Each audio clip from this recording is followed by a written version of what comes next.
साथियों नमस्कार, मैं हरिश्चंद्र बर्णवाल एचबी शॉर्ट्स में आप सभी का स्वागत करता हूं। दोस्तों, क्या आपको पता है ममता बनर्जी की किताबों से नोट बरसते हैं? नहीं जानते ना? मुझे भी नहीं पता था, सच कह रहा हूं दोस्तों। जैसे उनकी पेंटिंग शायद करोड़ों में बिकी थी, वैसे ही इनकी किताबों से नोट बरसते हैं। अब ये मामला देखिए, अब सामने आया है। और कितनी किताबें लिख डाली ममता बनर्जी ने, यह भी आश्चर्य होगा। 90 किताबें लिखी हैं। कमाल का है, माथा पीट लेंगे। अब जैसे ही शुभेंदु अधिकारी की सरकार आई है, उन्होंने एकदम से लोहे की छतरी लगा दी है। अब बारिश तो क्या, पूरा बड़ा बड़ा जैसे बोलते हैं ना कि ओले भी बरसेंगे ना, कुछ नहीं होगा। यह कहानी गजब की है दोस्तों। यह जानना जरूरी है कि भ्रष्टाचार के कितने तरीके हो सकते हैं और ममता बनर्जी इस मामले में कितना क्रिएटिव रही हैं, कैसे इस्तेमाल किया है उन्होंने। कहानी कैसे शुरू होती है दोस्तों, जरा इसको आप देखिए। ये क्या लिखा है, ममता की एपांग ओपांग झपांग पर संकट। अब ये क्या है दोस्तों कि इनकी एक कविता है, इसका नाम है एपांग ओपांग झपांग। ममता बनर्जी ने लिखी है, आप समझिए। अब किताबों को लेकर के बहस शुरू हुई कि भाई ये कविता है क्या, इसमें है क्या।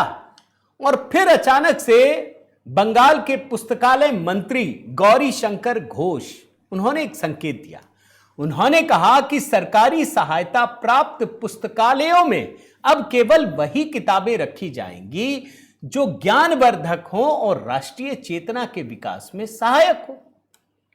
भाई अच्छी बात है, कहीं भी रहना चाहिए।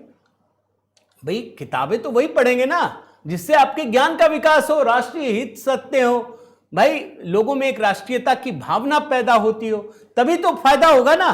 अब आप कल्पना कीजिए, ये जो पुस्तक है एपांग ओपांग झपांग, इससे तो कुछ मिलता ही नहीं। इससे बच्चों के बौद्धिक विकास में क्या फायदा होगा, आप खुद सोचिए। यह भी सवाल उठा, अभी मैं 90 किताबों पर भी आऊंगा, कि ये जो शब्द है एपांग ओपांग झपांग, ये ममता बनर्जी की जो कविता, एक काव्य संग्रह है कविता बितान, उसमें एक कविता का शीर्षक है। ये तो बंगाल का शब्द ही नहीं है, बंगाल की राजनीति में इसका कोई अर्थ भी नहीं है। इसे भाग दौड़ या हलचल के भाव से जोड़ा जाता और एक एनर्जी ड्रिंक में इसका इस्तेमाल किया गया था। उस जिंगल से ममता बनर्जी ने तुकबंदी के लिए इसका इस्तेमाल कर लिया। और आपको जानकर आश्चर्य होगा दोस्तों, ममता बनर्जी ने क्या काम किया जानते हैं?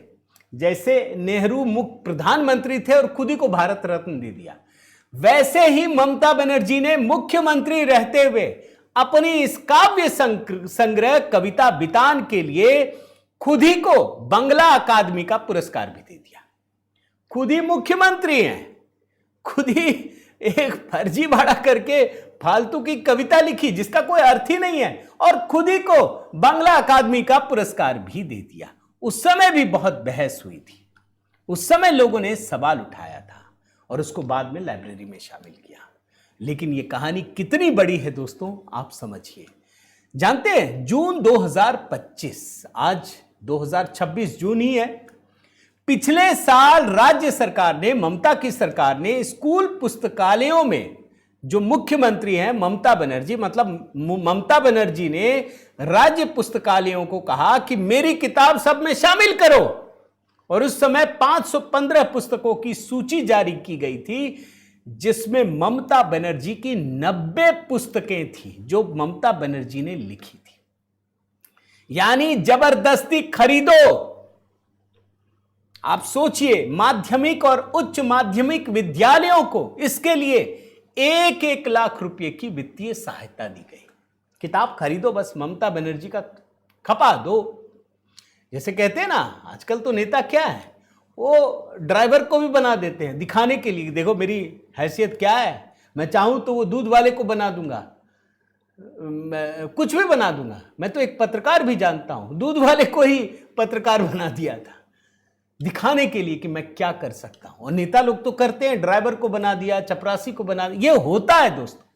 यानी ममता बनर्जी की किताब जिस पुस्तकालय ने छापी, उसको माला माल करने के लिए अपने सरकार की स्कूलों को, सरकारी स्कूलों को 1-1 लाख की सहायता दी और बोला जाके खरीद लो। ये सच्चाई है। और इसीलिए आज के समय में ये आर्थिक स्कैम बाहर आ रहा है। और इतना ही नहीं दोस्तों, जब ये चीजें चल रही है ना, तो ये भी पता चला कि कोलकाता की एक बेहद रसूखदार विज्ञापन एजेंसी है जो ममता बनर्जी की बहुत करीबी है, उसको पिछले कुछ सालों के भीतर सरकारी खजाने से 635 करोड़ रुपए का भारी भरकम भुगतान किया गया और सरकारी खजाने से लूटी गई ये पूरी रकम उस एजेंसी के 3 अलग अलग बैंक खातों में ट्रांसफर की गई है।